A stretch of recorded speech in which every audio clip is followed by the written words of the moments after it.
မင်္ဂလာရှိတော့မနက်ခင်းမှာအားလုံးညီကိုမောင်နှမအယောက်ချင်းစီတိုင်းပေါ်မှာဖရာသခင်အထူးကောင်းကြီးပေးပါစေ။ဒီနေ့မနက်ပိုင်းပြန်လဲပြီးတော့ဖရာရဲ့နှုတ်ကပတ်တော်ဆင်ခြင်လေ့လာတဲ့အခါမှာအနေငယ်ကျမ်းပိုက်တစ်ပိုက်နဲ့ခွန်အားပေးခြင်းပါတယ်။ဟိုတစ်ပတ်ကခွန်အားပေးတော့တဲ့ကောင်းစဉ်ကတော့ရန်သူကိုချစ်ပါ။ဒီနေ့ပြန်လဲပြီးတော့နော်ခွန်အားပေးတဲ့ကောင်းစဉ်ကတော့ခွန်းလွတ်ခြင်းတကယ်ချစ်တော်မိတ်ဆွေညီကိုမောင်နှမအပေါင်းတို့ခွန်းလွတ်ခြင်းဆိုတာအမတန်မှအရေးကြီးပါတယ်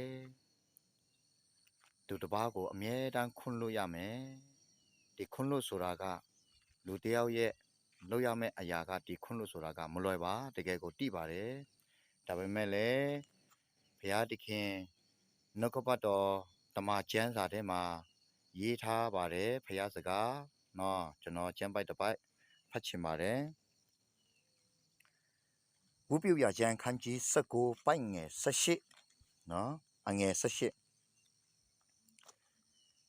တင့်အမျိုးသားချင်းဒီတင့်ကိုပြစ်မှားလင်ကိုယ်တိုင်အပြစ်ပြန်၍မတုတ်ရအညိုးမထားရကိုယ်နဲ့စစ်ဆိုင်တော်သူကိုကိုယ်နဲ့အမျှချစ်ရမည်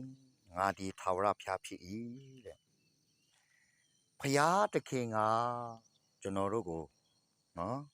တကယ်ကိုယ်နဲ့စစ်ဆိုင်တော်သူကိုကိုယ်နဲ့အမျှချစ်ပါလေနော်ဆိုတော့ကိုယ်နဲ့အမျှချစ်ရမယ်ဆိုတော့နော်တကယ်ကိုကျွန်တော်တို့ဒီခွန်းလွတ်ခြင်းနဲ့ဆိုတဲ့အခါမှာတခါတလေမှာကျွန်တော်တို့အပြောအဆိုကျွန်တော်တို့ရဲ့နော်လောင်ပြောင်ကဲ့ရဲ့ခြင်းတွေတီးမှလည်းပဲမခွတ်လွတ်နိုင်တဲ့ဟာမြောက်များစွာရှိပါတယ်ဒါမဲ့ဖယားခုနနှုတ်ကပတ်တော်တမန်ကျမ်းစာထဲမှာပြောထားတယ်တင်းနဲ့ဆက်ဆိုင်တော်သူတွေနော်ကိုယ်နဲ့ဆက်ဆိုင်တော်သူတွေလေနော်ဆက်ဆိုင်တော်သူဆိုတာကကိုယ်နဲ့ခင်တော်သူကိုယ်နဲ့ယဉ်တော်သူယဉ်နီးတော်သူကိုယ်နဲ့အတော်လာတော်သူကိုယ်နဲ့အတူစားအတူထိုင်နေထိုင်တော်သူနော်ပြစ်မှားခဲ့လေတဲ့နော်အပြစ်ပြန်၍မတုတ်ရတဲ့သူ့ကိုပြန်ပြီးအပြစ်မတင်ပါနဲ့တဲ့ခွန်းလွတ်ပြလိုက်ပါဖယားကဆိုရပါတယ်နော်အညိုးမထားရဘူးနော်အညိုးထားပြီဆိုရင်တော့နှလုံးသားထဲမှာကအညိုးဆိုတာကနှလုံးသားထဲမှာကျိန်ထားတဲ့သဘောပဲနှလုံးသားထဲမှာကျိန်ထားပြီဆိုရင်ဘယ်တော့မှမလွတ်မြောက်နိုင်တော့ဘူးစိတ်နှလုံးသားထဲမှာဘာကြောင့်လဲဆိုရင်ကျိတ်မိတ်